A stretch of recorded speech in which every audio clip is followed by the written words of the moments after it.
تأهل الفريق المغربي إلى النهائي كأس العرب 3-0 للإمارات. الآن نحن بانتظار المباراة الأخيرة، الأردن العظيم والسعودية العظيمة الحبيبة. إن شاء الله نتمنى لكلا الفريقين الله يعطيهم، يعني إن شاء الله التوفيق لكلا الفريقين. يعني ما فينا لا نحكي كلمة بعدين.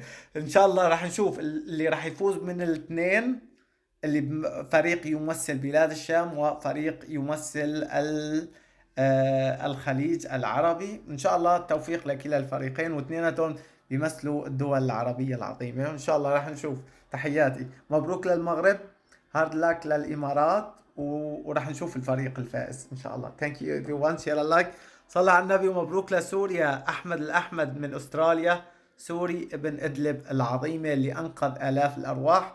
الصحف العالمية كلها عم تكتب عنه، ودونالد ترامب شكره. الحمد لله.